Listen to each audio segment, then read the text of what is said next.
Hey guys, Dozer here bringing you part 2 of piloting Prism Tank Deep Dive. Let's get started. Last episode we talked about some of the basics of Tank Prism. We talked about spectral shields, we talked about the equipment, talked about the weapon, we talked about the things that make our spectral shields as well as things that are core to our game plan, like our Spectra illusionist auras.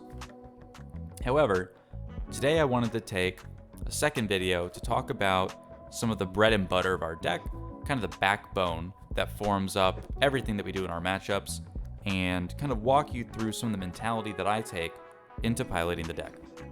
So let's get started.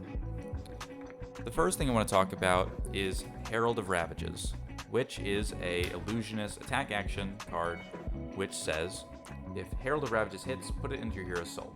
Deal 1 arcane damage to target hero, and it has Phantasm. Cost 2, attacks for 5, and blocks for 3. This is the blue. The red attacks for 7, etc.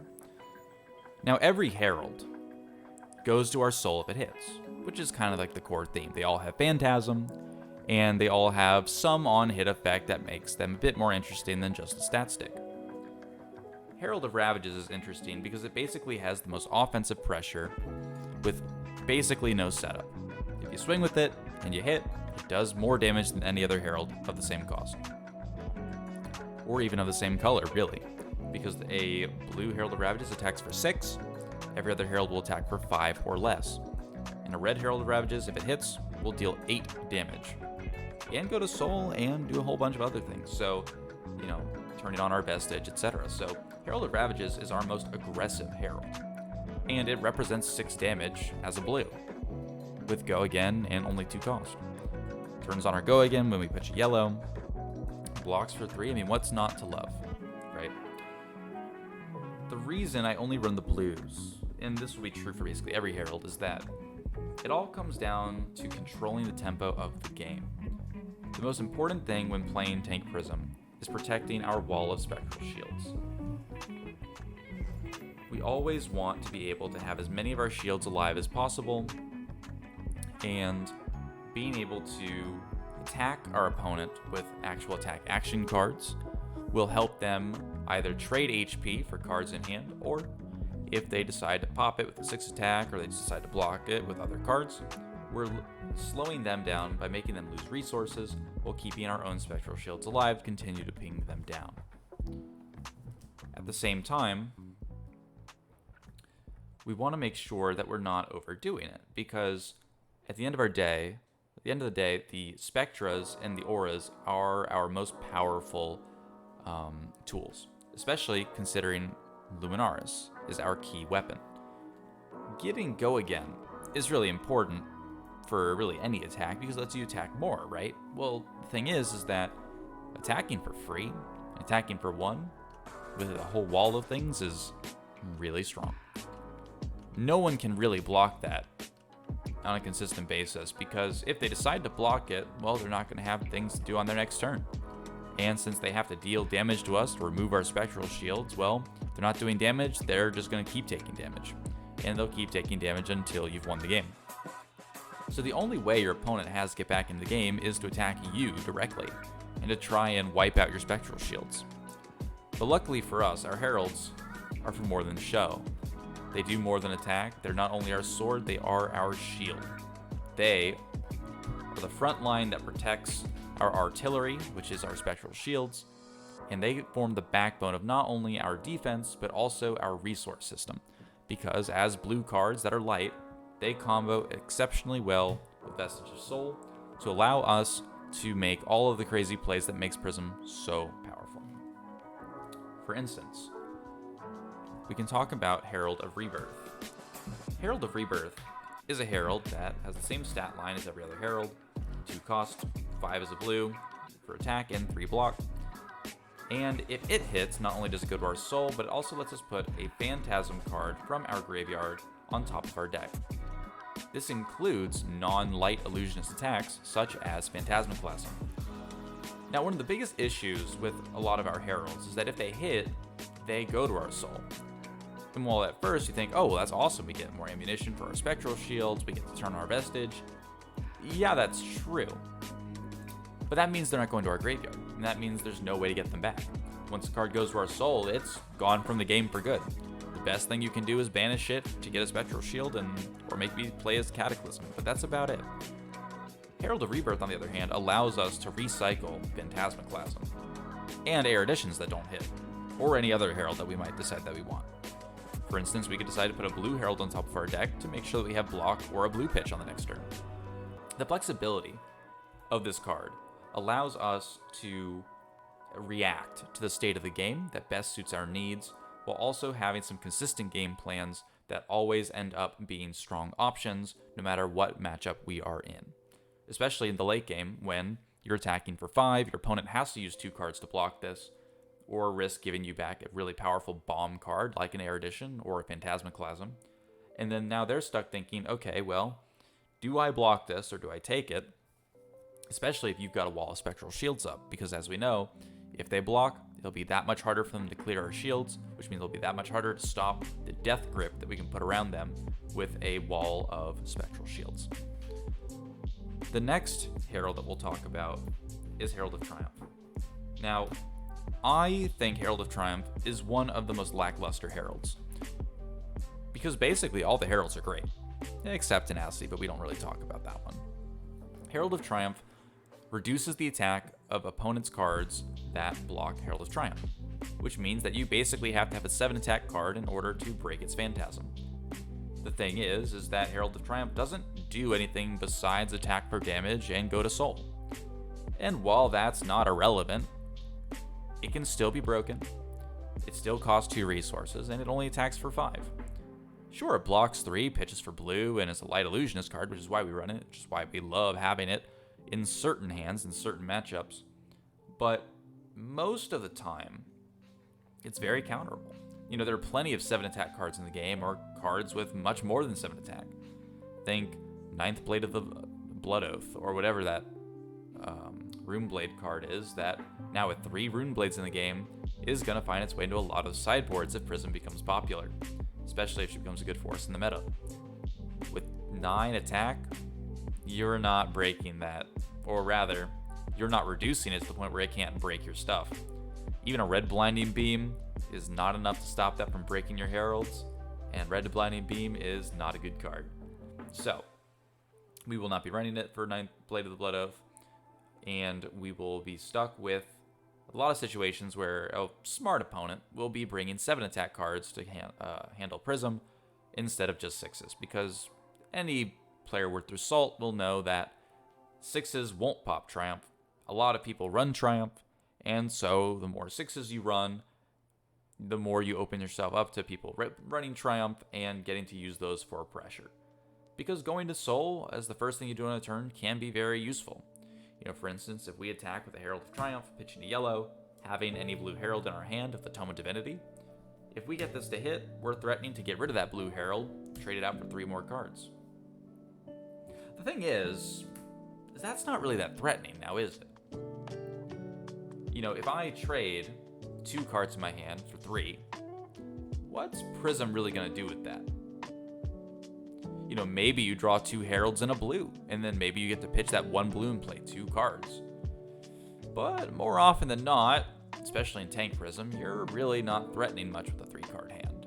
You know, you're probably going to play a Aura, and you might make a Spectral Shield, but you probably want to Arsenal that last card. Do you really want to be using your Tome of Divinity just kind of willy-nilly? Not normally. Normally those are saved for pivotal turns where you're trying to get tempo back, or you're trying to extend a big combo by pitching your tomes for the late game.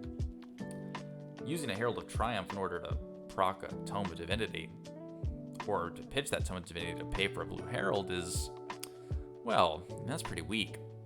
So, while Herald of Triumph has a lot of situations where it's very powerful, it has just as many situations where it really doesn't do much that we actually want to be doing. So Herald of Triumph for me sticks in the deck as just a blue. In addition to that, we run 2 more sets of blue Heralds, as you guys know. We run the 3 blue War Tune, as well as the 3 blue Protection. Now, War Tune Herald is the best Herald in the deck, bar none. Pitches blue, blocks 3 attacks for 5 like every blue Herald, but it costs 1. And that's all. It doesn't have any other on-hit effect besides going to Soul, and it just costs 1. And you might be thinking, well, what's the big deal about that? It costs 1. That just means it doesn't work with Pummel, and we love Pummel, right? Because Pummel's such a good card.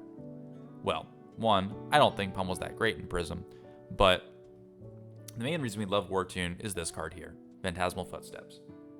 Phantasmal Footsteps allows us to use Wartune Herald as a battering ram to force through our Spectral Shields. When we attack with Wartune Herald with a yellow, we don't care if they break our Phantasm, because our goal is to deliver a wall of Spectral Shields to our opponent's health, and Wartune Herald allows us to do that with Reckless Abandon.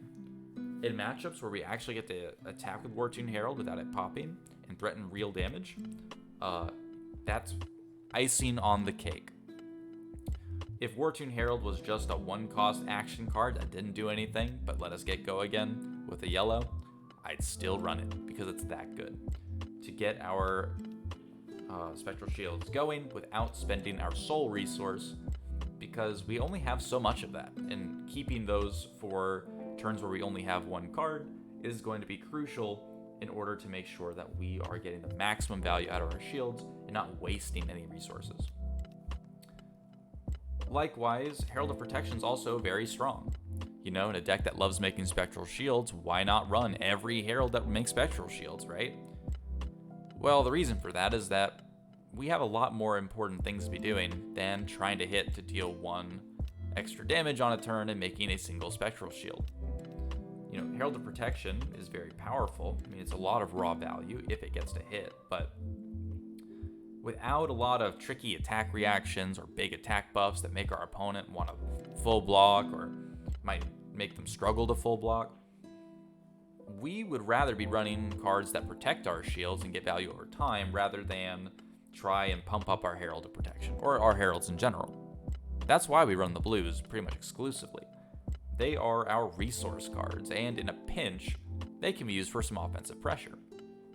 Much better than a blue head jab can, that's for sure. The thing about Herald of Protection is that a 5, and the same thing, this goes for every Herald, a 5 is about as good as a 6. It still requires a 2-card block, and getting cards to soul is very threatening. Getting on-hit effects off is very threatening. And so the yellows, for being 66% of the pitch, don't really give us that much more benefit than the blues.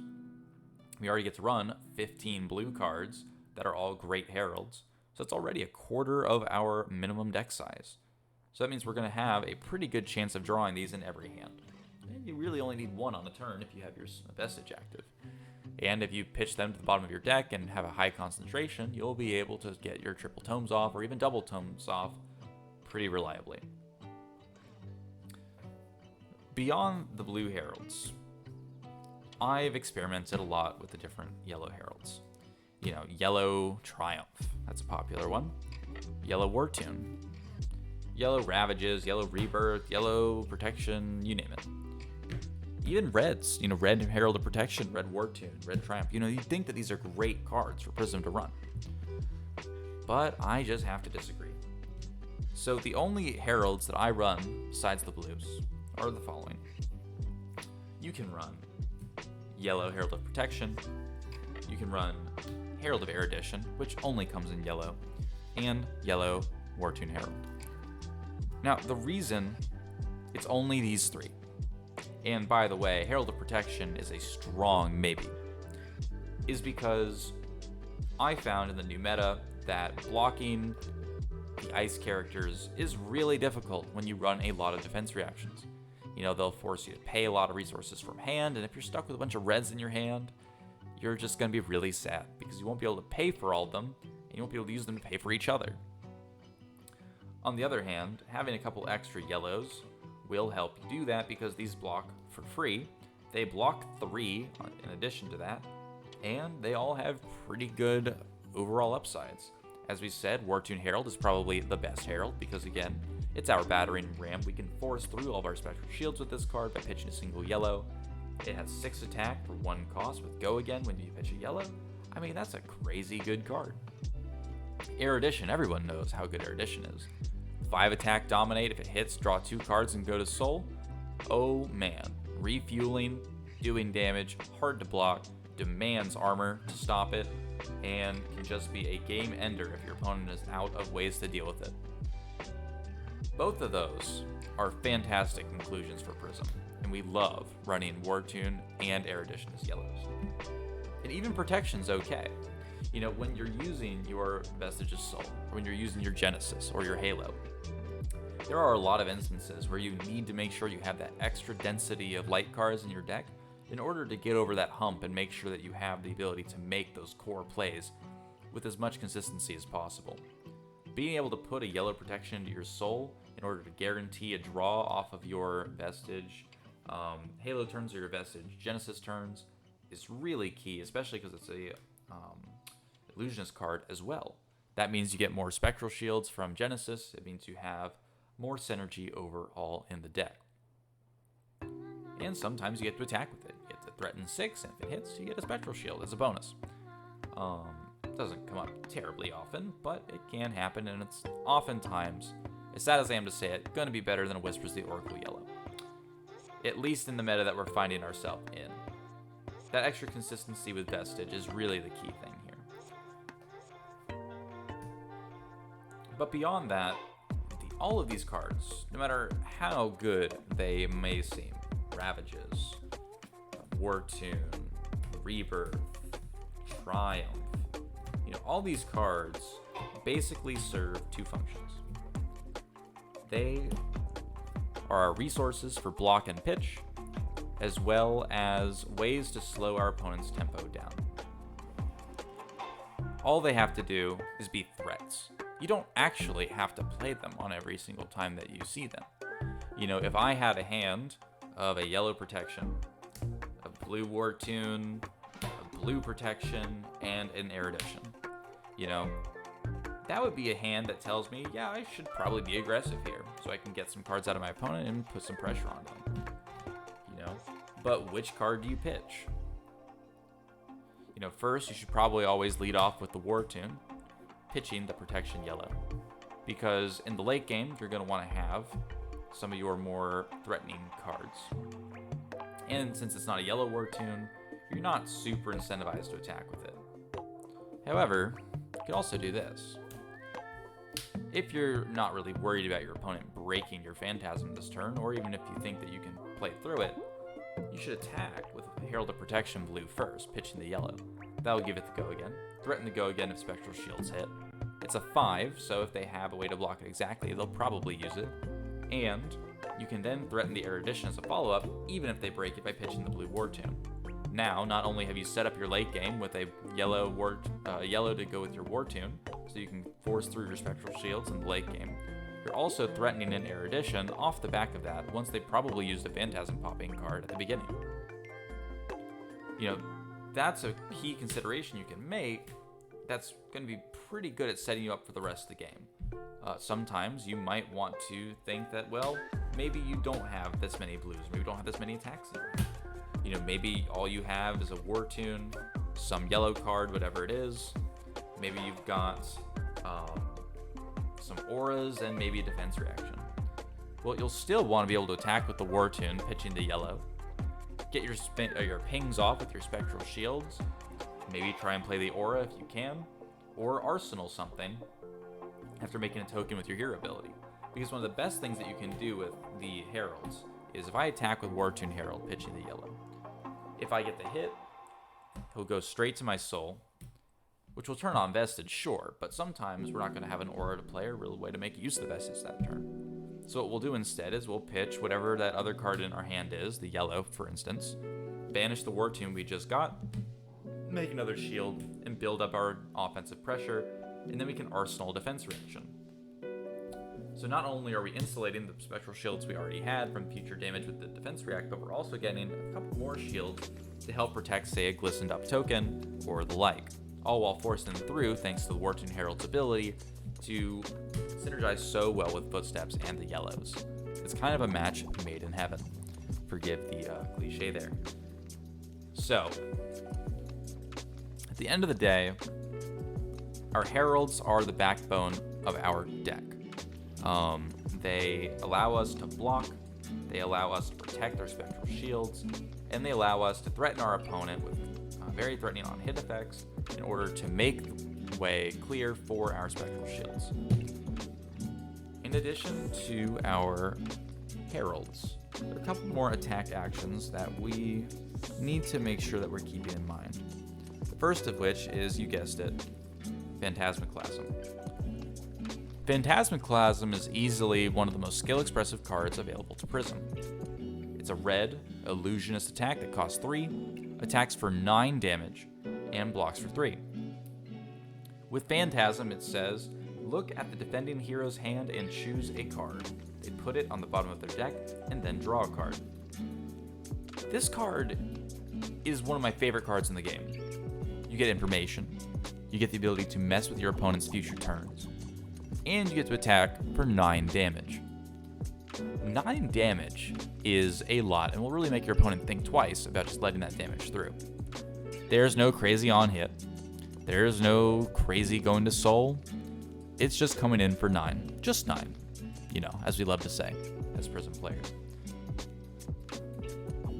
Being able to use your knowledge of a matchup to cripple your opponent's next turn is incredibly powerful. Because not only can you use this card to shuffle away a 6 attack card that would have popped the Phantasmaclasm in the first place, you can use it to shuffle away a combo piece, such as a Bloodrush Bellow or a Lumina Ascension, maybe even a Eclipse or a blue that Katsu needs to do his whole turn with the Kodachis first. You know, there's a million and one options available to you every time you play this card, thinking about how the game has been going, how the matchup looks like it should go, and what is the most priority card for you to shuffle to the bottom of your opponent's deck. When you're playing against a Prism, for instance, you might see a Cataclysm in their hand and think, well, I don't really want to give them a Cataclysm in the late game when it'll actually matter. I might just keep it in their hand right now and shuffle their Tome of Divinity to the bottom, because that Tome of Divinity might be more threatening than the Cataclysm breaking the 9 damage. I've said it before, and I'll say it again. I would play Phantasmaclasm if it dealt 0 damage. I would pay 3 just to say, hey, let me look at your hand and let me mess it up. Because that is so powerful when you know what you're doing with it. Unfortunately, the only tip I can really offer to you, like I said in the last video, is read every card in the game. I know, it's a lot of cards, but you don't have to memorize them all and you don't have to know them all. But make sure you're familiar with the ones that are popular in the meta. Meta decks tend to be pretty consistent between each other, so you're not necessarily going to see a lot of, Sun Kiss in the meta these days. Hey, maybe in the future Sun Kiss will be meta, huh? But for right now, it's not, and you're not likely to see it, so you'd be pretty safe to say that, okay, well, I don't have to worry about reading what Sun Kiss does. I don't really have to worry about reading what Wounding Blow does, or, a lot of these other cards in the game that you might not have heard of. But if you know what Lumina Ascension does, or you know what Courage of Bladehold, well, no, that's an equipment, but you could see what Steel Blade Supremacy does, or Iron Song Determination, or Bloodrush Bellow, or even something like Terra Sunder, or some of the new cards like Channel Lake Frigid, or even Three of a Kind. These are going to be key cards that you can force out of your opponent by literally telling them, hey, put that on the bottom of your deck. You're not seeing that till the late game. In an aggro deck, that it may as well be delete that card from your hand, because you're not going to see it by the time the game's over. Or in a control matchup, that might be one of the most big brain moves you have, because you might have been keeping track of what they've been playing, and you might know that they're trying to set up for some type of combo. You jam it, weaken their next couple turns, and then they won't see that card until the late game when it's around all their blue pitches that maybe they're going to have a weak turn with otherwise. At the same time, you can force really awkward blocks on your opponent with Phantasmaclasm. If your opponent has a lot of cards in hand that they need to keep in order to make their next turn a good one, you can shuffle away something like a resource card, like a blue, or you can shuffle something away like a card that blocks for a lot, in order to make your opponent want to be incentivized to block some of this 9 damage with some of the cards that they had in their hand. And if they don't, well, you're chunking them for about a quarter of their HP. And in a deck that wants to get them as low as possible, as quickly as possible, to lock them out of the game, Phantasmaclasm fits the bill perfectly. I normally love running 3 of this card, but it's hard to fit every copy of Phantasmaclasm in the deck. So for right now, I'm only running 2. Again, we can recycle this with Herald of Rebirth, and it might be worth looking into some other ways to recycle it or to bump that ratio back up to 3. But generally speaking, Phantasmaclasm is always a great card to see. Worst case scenario, you can just block with it. It blocks 3, that's totally fine. Sometimes you can put it into your Soul with Genesis to get a Spectral Shield. Now, you won't draw, but you'll still be able to start making a presence of Spectral Shields, and oftentimes that's going to be good enough. And beyond that, it's just a really strong card. So keep Phantasmaclasm in mind. I strongly recommend that you learn more about the different matchups and try and practice thinking of which cards are key Phantasmaclasm targets for you in that moment. You know, let's say you had a Phantasmaclasm in your hand and you could see your opponent's hand right now. What card do you not want to see? What card are you worried about them playing? And which cards do you think that they need to play in order to play their deck out? That's going to take experience, but I believe in you. You can totally do it. In addition to Phantasmaclasm, we have a couple more attack actions that we need to talk about before we can move on to some of the other aspects of Tank Prism. That is going to be Celestial Cataclysm. Celestial Cataclysm is one of our key anti-Prism tech cards because, guess what? It has 7 attack, blocks for 3, and is a yellow pitch light card. Now, it costs 0, which doesn't tend to come up very often, but this card allows us to break Prism's Phantasms no matter what that Herald is, as long as it doesn't have Dreamweavers protecting it or some other crazy minus attack effect. And it serves as a resource card as well as a block, primarily. As I've said before in a lot of my other deck techs or other videos, we never really want to play Celestial Cataclysm.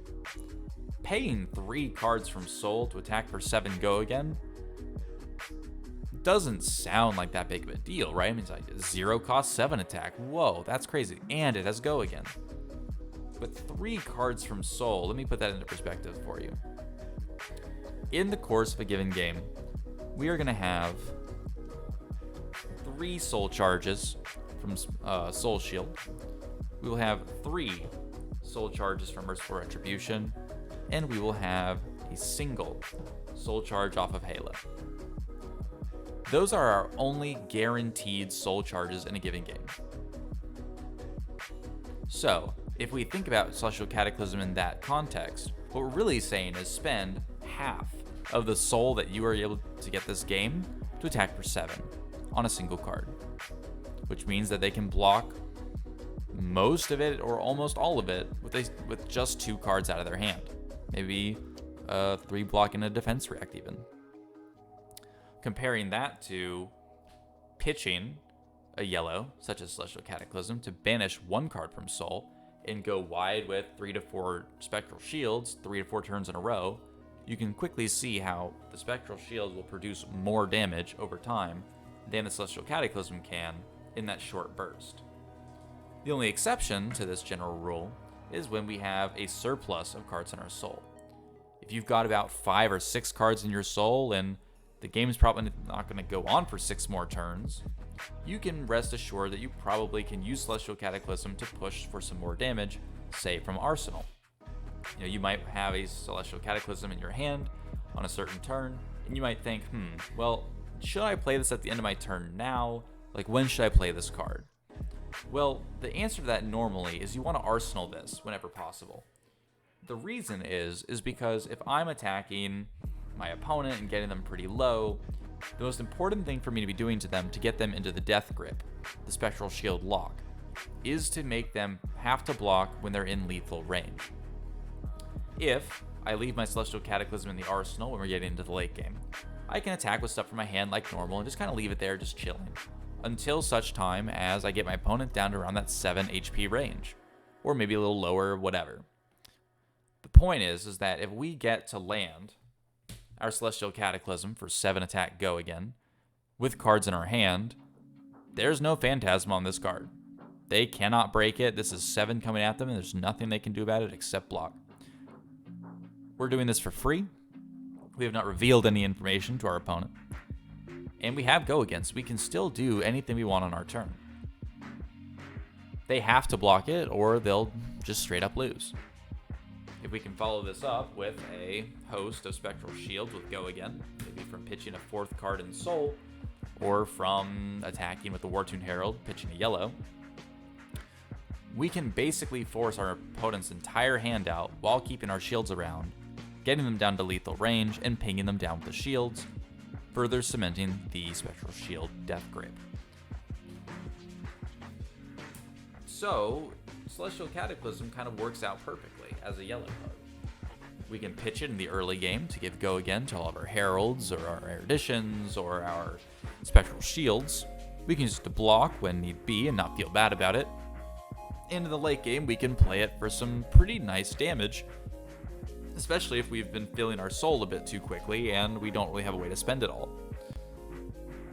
The thing is, I tend to not run Celestial Cataclysm unless I'm in a matchup where blocking is either in short supply, or if it's a matchup where I expect to need the 7 attacks, such as against Prism. That being said, I would say that Celestial Cataclysm is definitely a must include in a Prism list. Not in the main board necessarily. I wouldn't say that you want to run it in every matchup. But the ability to block 3, have a yellow pitch, get that extra pitch off of light when you're going for a Vestige of Soul turn, is really key. And that flexibility is just so important. And I really can't stress enough how important 3 copies of this in any Prism list is going to be. We know also that it's a really great card for Prism to run because Prism's name is in the quote on the flavor text. Now, I'm just kidding, the flavor text doesn't actually mean anything for the gameplay, but we know that the devs intended for this card to be a core part of Prism's identity.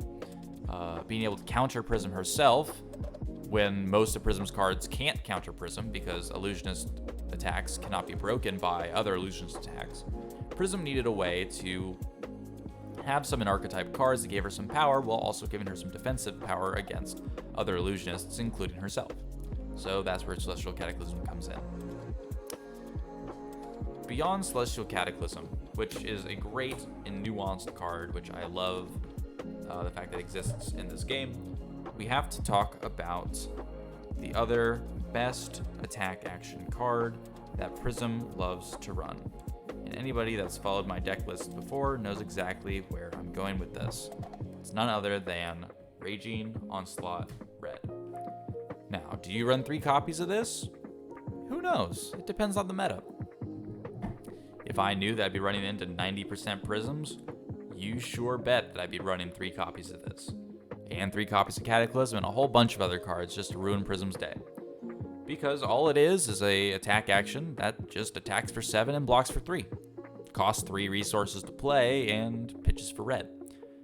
Now that may seem boring or terrible to some of the more newer players or players who haven't really played as Prism before, but what I want you to understand, or at least consider, is that Raging Onslaught Red is the perfect card for Prism to have in the sideboard to not only handle the Prism Mirror, but also matchups where your Spectras or your Phantasms are going to be under constant threat by your opponent.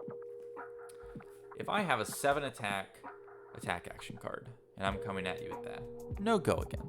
Just coming at you for 7. But let's say I blocked for 6 on my last turn. Let's say I blocked with a Cataclysm and a Raging, and I'm attacking you by pitching a single blue Herald. Not only am I attacking you for 7, and there's no way you can cheese it out by blocking with a 6 attack card, I'm also setting up my blues in the late game to help do my Vestige turns with my tomes or otherwise. At the same time, I was able to block for 6 damage against you with my other 2 cards in hand, ideally. Now, as a total value of a hand, that's going to be around 13 value out of a hand of cards, where normally you're looking for about 12 value out of a normal hand of cards. So Raging Onslaught is perfectly efficient. 7 on a red, that's as good as another Herald. All you have to do is pitch a blue, and well, we run a ton of them in our deck anyway, so what's the harm? Can't be stopped by Bravo or Rhinar or Levy or any of these other people that run these big attacks. And in addition to that, Raging Onslaught has the added benefit of breaking Phantasms itself. Quite well, I might add. I would never run the yellows because it only has 6 attack. And as we know, Prism players love running Herald of Triumph.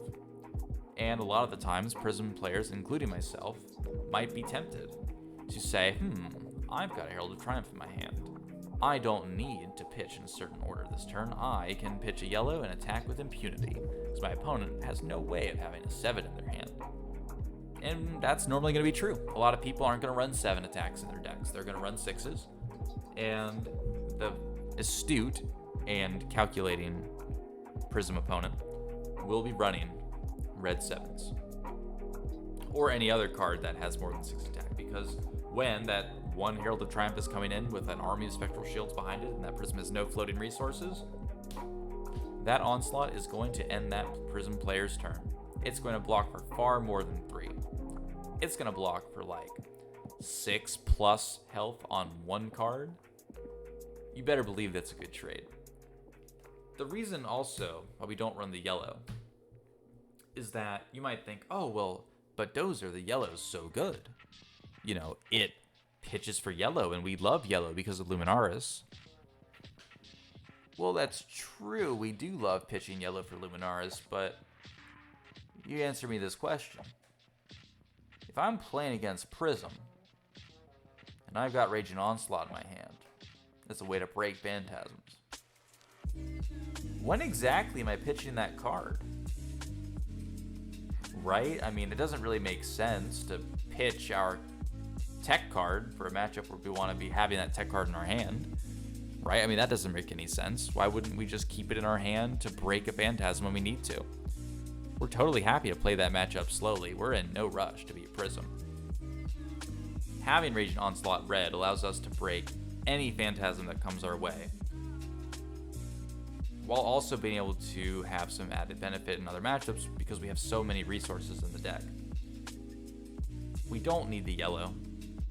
The yellow also isn't a light card. It doesn't pitch for anything extra, and we're not going to be siding or mainboarding these in a lot of our matchups anyway, unless we're really desperate for block. So you can run the yellow if you want. I'm not your mom. I can't stop you. But I would suggest thinking long and hard about how you're actually going to play the card out in the matchup where you're running it. Not to just think of, oh, I need to maximize my yellow pitch and maximize my Phantasm breakers. Because that's going to lead you down a rabbit hole where you're going to neglect the fact that the most powerful thing you can do is actually stop the Phantasm. And if you're up against someone who's running Triumph, and you need to use your Raging Onslaught plus a card to block, and they come with another Herald, well, you're not really going to have a way to stop that second one, are you? Compared to just having a red 7 that just outright stops my turn unless I have a very specific set of cards, and still, it stops an extra 2 to 4 damage depending on the color of the Herald. It's incredibly efficient. And that's about it as far as attack actions go. Prism runs a very lean list of attack actions, actually. She really doesn't need more than the blue Herald, some yellows, and a couple non-illusionist attacks in order to break the cards in the mirror. Before we wrap up, though, I do want to finish this episode of the Prism Deep Dive series by talking about some more defensive options. You know, the first episode we talked about the kind of the core fundamentals of the deck. This time we're talking about some of the backbone of what makes up our defensive core. And next episode we'll talk about the offensive core. But for now, we will talk about the defense reactions. That's going to be Sink Below, Red, Sink Below Yellow, Unmovable Yellow, and of course, everyone's favorite, Soul Shield Yellow. And of course, we're running 3 Soul Shield right here. So, let's talk about these in sequence. Let's start with Soul Shield because it's the bread and butter of Prism and is honestly one of the key reasons why this strategy works so well. For one thing, Soul Shield only costs 2 resources to block for 6 as a defense reaction, and it's a yellow pitch. What that means for us is that Soul Shield turns any yellow instant in our hand, such as a Tome of Divinity or an Aura, into a card that effectively blocks 3. In a normal hand where we'd have nothing but Heralds, because maybe we're playing a Herald-focused Prism, you might have a hand of cards where you can block for 12. And that's normally going to be very good at stopping damage, and then you can chip with your Spectral Shields. But Prism has to run a ton of instants. Every Spectra, every Aura, every draw, so many cards that Prism runs are instants that just aren't allowed to block. They have no block value. So having the ability to turn all of those, and all of them are yellow by the way, all of Prism's instants in class, can be pitched away to pay for a Soul Shield to block 6 as if they were any other card. You can block it from Arsenal, which again helps you with your hand advantage. You can pay for it with an Energy Potion. You can pay for it with a blue while doing Footsteps. You can pay for it with the blue while doing Null Rune and stopping arcane damage. And the best part about Soul Shield, as we all know, is that it goes into your soul after the combat chain closes. Let's say you attack your opponent on a turn with a Herald. They block it, pop it even. You draw up. You have a Soul Shield in your hand, or even in your arsenal. It doesn't really matter. Let's say you've got any yellow in your hand. Let's call it an erudition for now. And let's say you've got a blue Herald. You might already know where I'm going with this, but even if it's just these 3 cards in your hand, and let's say you have a tome, your opponent tries to attack you, and let's say they attack you for 6, or more than 6. You say to yourself, okay, do I need to stop 9 damage here? Do I need to stop 12 damage here? Or can I block 6 here, reload my hand, and make a comeback play? And this is where the power of Prism's overlapping strengths comes into play. If I know that my opponent had to block last turn to stop a Herald from hitting them, they're probably not going to have a very big turn to swing with, especially if they're doing some setup or have a particularly weak turn. Because let's again say that Soul Shield's in our hand. We have the option to pay for it a multitude of ways. We can pay for it with our blue first to float a resource to potentially block with Footsteps. We could pitch our yellow right away to save our blue to attack with on the next turn with a yellow. We could use our tome to get some extra block to protect our Spectral Shields and use our other Heralds to block with as well. Or we could simply say, you know what? We're not really worried about our Spectral Shields. Maybe we only have 1 or 2 in the board, and maybe it's not really worth keeping them alive past the first attack or past the biggest attack on the turn. So let's say they attack us for 6. We play our Soul Shield. We pitch a blue to see what they do. We've got that 1 floating resource, and we say to ourselves, all right, we're going to let the other Spectral Shields die. Combat chain closes. Turns over, you take a little bit of damage. Soul Shield comes back to you. Turns on our Vestige of Soul, and now the fun begins. Any light yellow card that was in our hand, or any light blue that was in our hand, is going to fully pay for Tome of Divinity. A card's going to endure a soul this turn, so it means it draws us 3 cards. We can now play Tome by pitching our light card,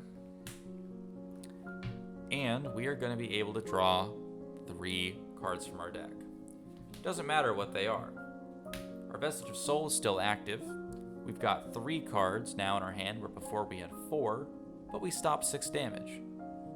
So in addition to the 6 damage that we stopped this turn, we still have a 3-card hand to come back at our opponent, perhaps with a single Herald on our next turn with Go Again, like we normally would love to do. We also pitch a blue to attack with the yellow Herald, because we're only going to attack once anyway, and then we can even Arsenal the last card to save for later. And that's with a Soul Shield being played from hand. Imagine if we had a Soul Shield played from our arsenal. If we have a Soul Shield in our arsenal, we have the same situation of a yellow, a blue, and a tome, and some other card. Well, now we have a ton of options. We can block out as much as we want. we can save the Soul Shield for later. We can pitch a yellow card that we don't need right now to use our Soul Shield, to activate our Tome, to pitch a blue, and go back up to a 4-card hand while still saving ourselves 6 damage. I mean, that's incredible. Truly, that is one of the strongest components of Soul Shield in the deck. The fact that it turns on our Vestige, which turns on our Tomes and our Spectras, because not only does it let us do our Tome plays, if this was a aura, such as Genesis or Merciful Retribution, Soul Shield allows us to get that out with a single blue pitch, swing at that for 1 on our turn, and draw up. And if that Soul Shield was in our arsenal, we would be able to, or if the aura was in our arsenal, like the Merciful Retribution or Genesis, or whatever it was, we would have another card to say, play the Genesis off of it, or even keep that card in our arsenal for later, such as a defense reaction to keep our shields alive, or as a way to set up future plays. So being able to use that to our advantage is going to be incredibly powerful because of how resource efficient Soul Shield allows us to be.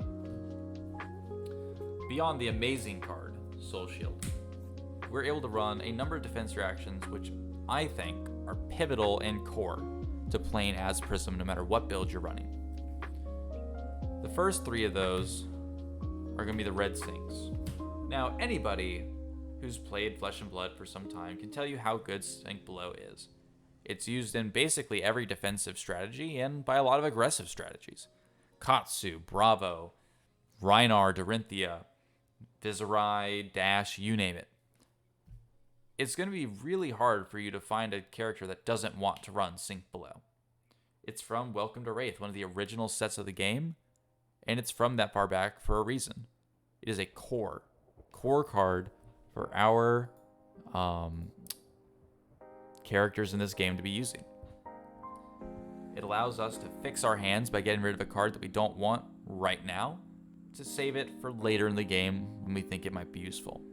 Or we could simply decline to do this and say, you know what, I like my hand. I'm going to keep it, and I'm going to block for 4 with 1 card. Considering the fact that non-attack actions block for 2, and attack actions tend to block for 3, or 2, Sink Below being able to be double or 1.5 times, or I guess 1.3 times, the defense value of a normal card is going to be incredibly important for efficiency. You know, a lot of people base the math of their deck around breakpoints, such as 4 attack, so that you have to use 2 cards or card plus armor. But a defense reaction completely bypasses this very common optimization strategy, where I can use a single Sink Below from Arsenal to stop your full buffed Nebula Blade. I can use it to stop your Dawn Blade that has 1 counter. I could use it to stop a Lightning Surge from Arsenal or a Snatch red. Plenty of attacks. I have 4 attack when they're reds, and again, it's a very common breakpoint. Or even a 7 attack card. If I block with a single Herald and a Sink Below, that's going to stop 7 damage, which is enough to stop any red Herald for 1, or any other card that's been buffed up, like a arrow, such as a 0-cost arrow with a +3 buff. The math of the game tends to work out that way. A lot of 3s, a lot of 2s, and some 4s. Sink Below red being able to block for 4 while also getting instants out of our hands, such as in a hand where we've got something like a Tome of Divinity, we might say, you know what, I need to block this turn. I want to see this tome later.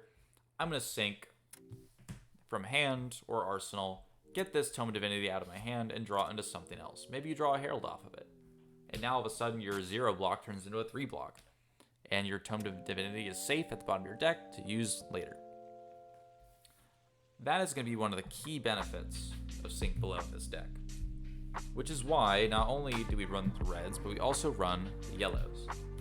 Because yes, the yellows only block for 3, but that's just as good as any attack action card that we'd be running. And again, it can help us get instants out of our hands in order to make room for other cards that block. Or if we know that it's not the right time in the game to play an Ode to Wrath, or it's not the right time in the game to play a Glisten, or Maybe we don't want so many defense reacts in our hand. Maybe we want to go on the offensive. So being able to use Sink Below to get our defense reactions out of our hand, put them at the bottom of our deck, and maybe draw into an attack action allows us to have a lot more flexibility in how we play out our turns. And the other key reason that we run the yellow sinks is because, that's right, it's yellow. It works with Luminaris. It's fantastic. The fact that a single Sink Below yellow pays for a Herald, whether it's a Erudition or a War Tune or otherwise, means that it's never a dead card for us. We can always use it for resource to do everything we want to do on our turn anyway, and that includes use Prism's ability to make Spectral Shields. In addition to all of that, there's no better feeling in the late game than drawing into a Sink Below yellow. Because Sink Below not only is, again, resources for everything that we want to be doing, but there's never a more important time to be protecting your Spectral Shields than in the end game when you're trying to close out the game. Being able to draw into your Sink Belows or even Unmovables that are also yellows at the end of the game is going to allow you to keep them alive no matter what your opponent has left in the tank, and will enable you to keep those shields alive, keep them in that death grip, and close out the game. Especially when you've been pitching a lot of these yellow instants to the bottom of your deck to pay for your other effects, and you have to keep pitching them to the bottom in order to have enough block to keep all your stuff alive. So, that's Sink Below. I think 6 Sink Below is basically mandatory for every list of Prism out there. I think if you're not running both colors, you're missing a key part of your strategy that could just be enabling you to have so much more flexibility and control over each and every one of your matchups. And that brings us to Unmovable. Now, Unmovable costs 3. This one pitches yellow and blocks for 6. However, if it's played from Arsenal, it gets an additional +1 defense. As a defense reaction, Unmovable is very, very useful. While it does cost a blue, which normally for us is going to be a blue Herald that blocks 3 normally, we're going to get to block for 6 by using 2 cards. It's the same kind of deal as Soul Shield, if you think about it. The thing is, we can only run 3 Soul Shield. You know, if I could run blue Soul Shields, you bet I would. That'd be amazing. But it only comes in yellow because it's a Majestic, so we take what we can get. The closest substitute that we currently have is yellow Unmovable. By pitching a single blue, or by pitching a yellow on a turn where our Vestige is active, our Unmovable can block for 6, or if it's played from Arsenal, can block for 7. Like we said, 7 is one of those magic breakpoints that a lot of people base the math of their decks around. If we get an Unmovable into Arsenal in a matchup where we need to run Unmovable, that Unmovable is going to produce a ton of value for us by blocking with a single card. And additionally, not blocking with the blue Herald feels really good because getting to put that to the bottom of our deck in order to draw into later or to fuel our other cards means that we're not cannibalizing the resources in our deck just for short-term gain. We're able to play the long game while also protecting our present. That being the Spectral Shields that we have in play currently. Unmovable tends to be a card I don't run in every matchup. I tend to only run it in matchups where I'm expecting my opponent to have Dominate or ways around my blocking strategy, such as Rhinar, Bravo, Dorinthia, things like that. Or, generally matchups where they have big attacks, like maybe Levia or Oldheim or something. The thing about Oldheim is that Unmovable costs 3, and we're already pitching a blue for it, so I don't really love pitching 2 yellows for it. I would rather be just running cards that block for 3 and not really worrying about all of the finicky number stuff of having to worry about 3 pitch. 0 cost defense reactions are a different story because you can pitch a single yellow and pay for 2 of them, and that's about all the defense reacts you'll be wanting to play on a turn anyway. But paying 4 for Unmovable just doesn't feel right. Even though it's using the same number of cards, maybe blocking for the same amount, it just feels very clunky, especially if they have other cards out. So I tend to make sure that my Unmovables are only in against matchups that aren't really using Ice, that aren't really using that Heart of Ice chess piece, and where I'm stopping important effects such as Reprise or Dominate from the likes of Bravo and Dorinthia. Unmovable being a yellow is really key because, again, we can pitch it if we need to for the resources to get our go again going, and we can use it in the late game when we have a lot of our blues at the bottom of our deck anyway to help make that pitch cost a bit easier to achieve. Unmovable is definitely a 3-up for me as a yellow, and I can't imagine running Prism without it, especially into those matchups that I described. So that goes over our defense reactions and our attack actions. We've gone over how important the weapon is with our spectral shields, and we've talked about how they all synergize with our equipment. The only things really left to talk about in the deck are going to be our instants, such as Tome Divinity, such as Glisten, as well as a couple more niche cards, such as Remembrance, Energy Potion, and yes, we'll even talk about what I think about the library.